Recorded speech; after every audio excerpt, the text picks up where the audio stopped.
காலெல்லாம் வலிக்கின்றது. சரி, சற்று நேரம் இங்கு ஓய்வெடுத்து பிறகு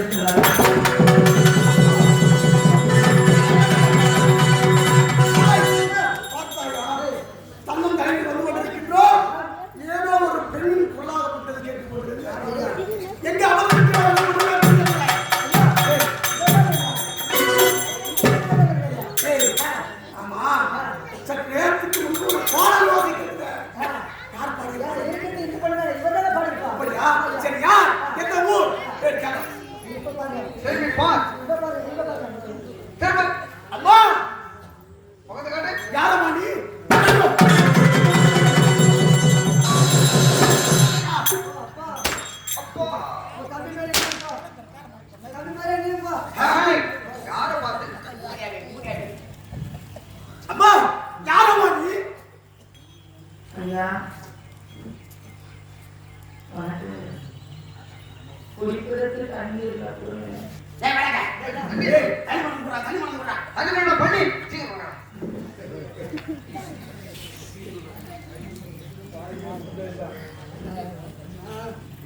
எத்தனை போலாம் பக்கத்துல திருக்கனூருக்கு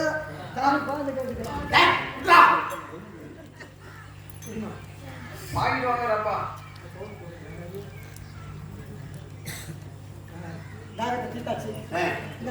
அப்பா, நீ யார்? எந்த நாட்டை சேர்ந்தவர்? உங்களுடைய பெயர் என்னமா? உங்களை பார்த்தால் என்னுடைய தந்தை போல தெரியும். அழைக்கலாமா? என்னை பார்த்தால் தந்தை போல் தெரிகிறது நினைக்கிறாய். அப்பா என்று அழைக்கலாம் என்று கேட்கிறாய். அம்மா, நீ அப்பா என்று அழைத்தாலே என் மனம் அழிந்து விடும் தான்.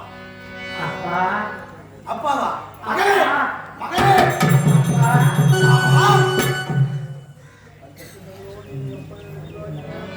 எப்பொழுது நீ அப்பா என்று அழைத்தாயோ என் மனம் அறிந்து உன்னை நான் மகளாக மகனே. இந்த தொழிலாகப்பட்டது உனக்கு காதலில் வந்ததா அல்லது பாலில் வந்ததா?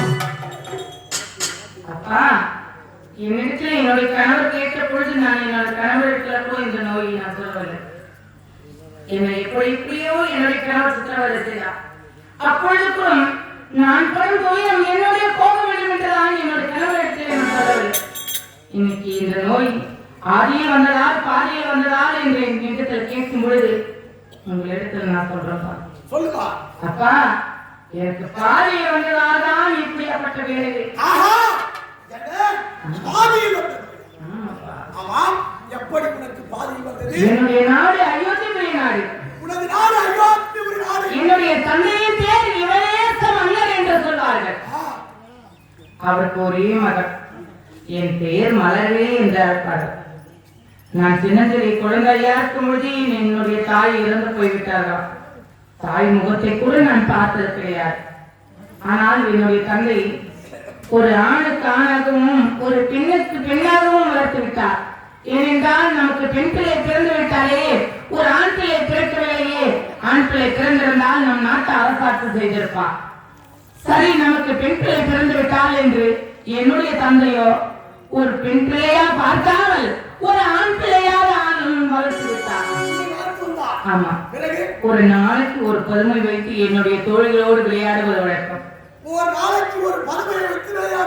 ஆமா, என்னுடைய மறுமணத்துறையே ஒரு தினத்திலே ஒரு பதுமையை வைத்து விளையாடலாம் என்று நினைத்துக் கொண்டிருக்கும் பொழுது அன்றைய தினத்திலே எந்த பதுமையும் கிடைக்கவில்லை.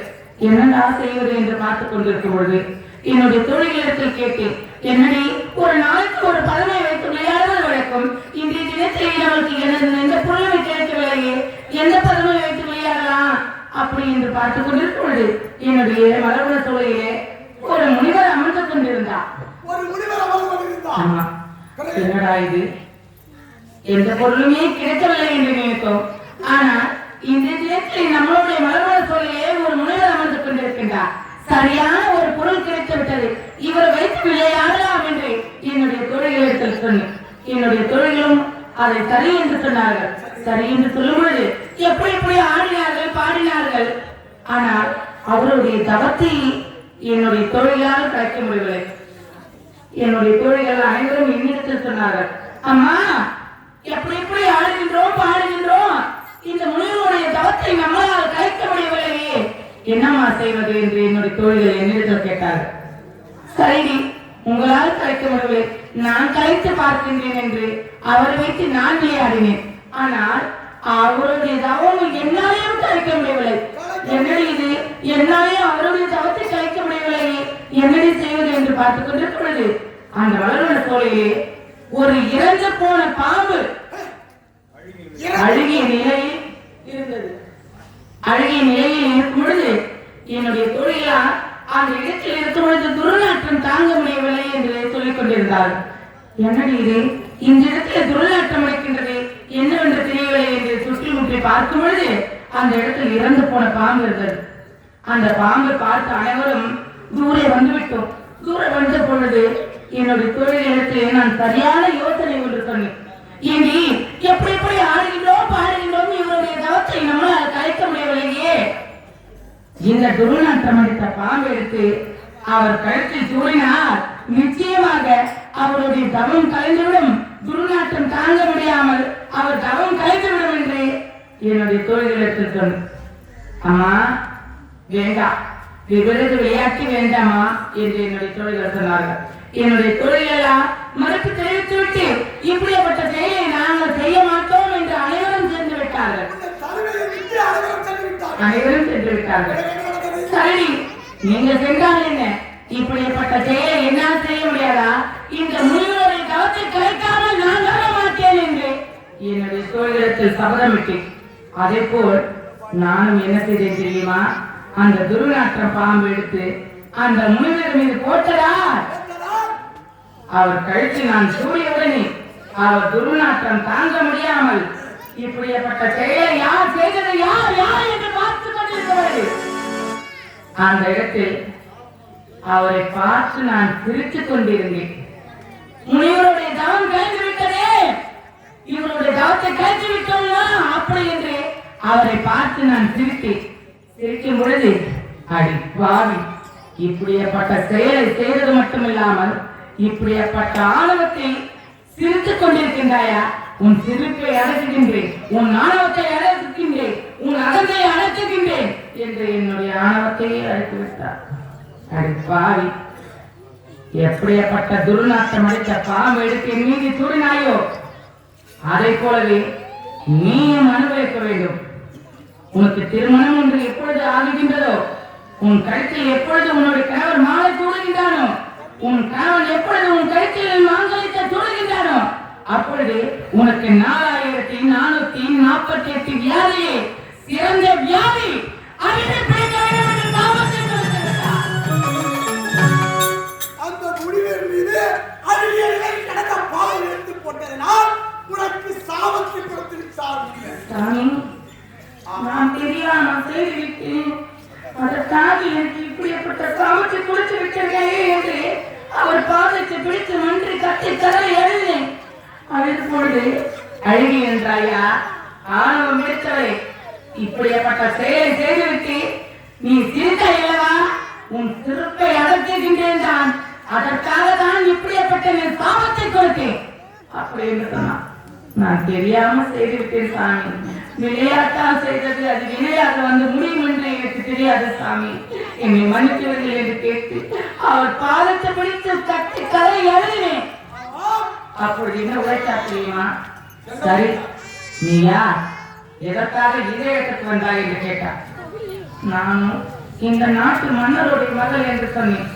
அடி பாவி, இப்படியப்பட்ட மன்னருக்கு மகளாக பிறந்து இப்படியப்பட்ட செயலை செய்து விட்டாயே அப்படி என்று என்ன கேட்டார். சாமி, நான் தெரியாம செய்துவிட்டேன், மன்னிக்க கூடாதா? சரி, உனக்காக இல்ல, உன்னுடைய தந்தைக்காக, இந்த நாட்டு மன்னருக்காக உனக்கு சாக விமோசனம் தருகின்றேன். என்ன விமோசனம் தெரியுமா? தாய்க்கு தலைமகனாக இருக்க வேண்டுமா? தாய்க்கு தலைமகனாக இருக்கக்கூடியவன் ஒரு அரக்க குலத்தில் சேர்ந்திருக்க வேண்டுமா?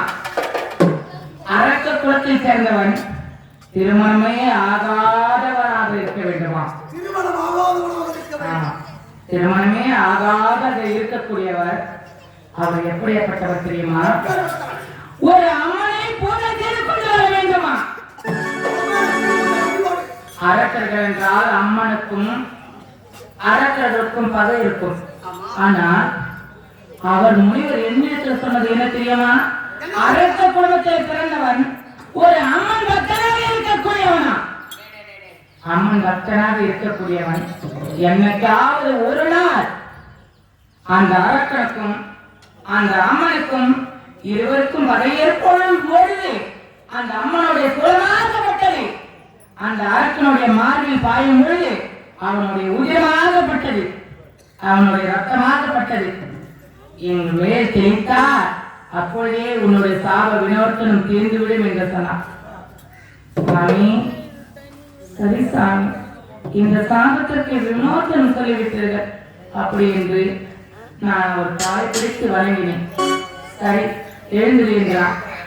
ஆனால் சாபத்திற்கு விமோசனம் கொடுத்து விட்டீர்கள், ஆனால் ஒன்று என்று சொல்லிக் கொண்டிருக்கிறீர்கள். என்ன சாமி அப்படி என்று கேட்கும் பொழுது, ஆனால் ஒன்று சொல்கின்றேன். எதற்காக தெரியுமா? எதற்காக தெரியுமா? இங்க நடந்த உண்மையை யாருக்கு நீ போய் சொன்னார் அப்பொழுது உனக்கு நேர்ந்த நிலை உன்னுடைய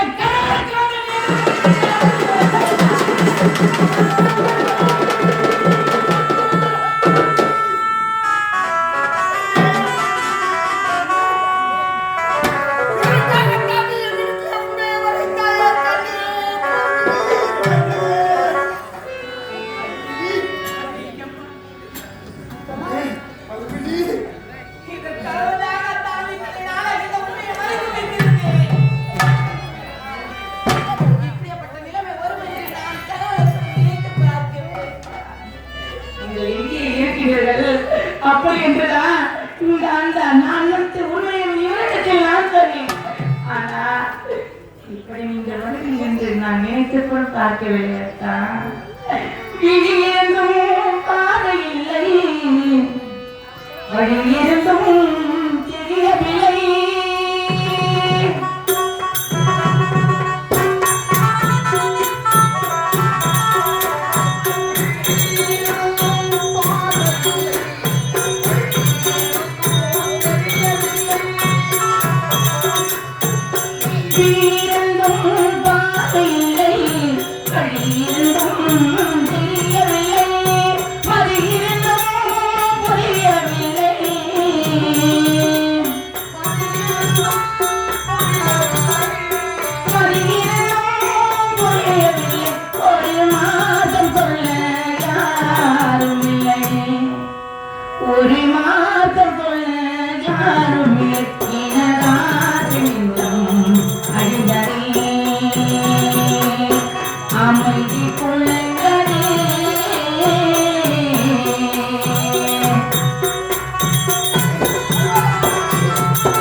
அரக்க குலத்தில் பிறந்தவனே நான் தான்.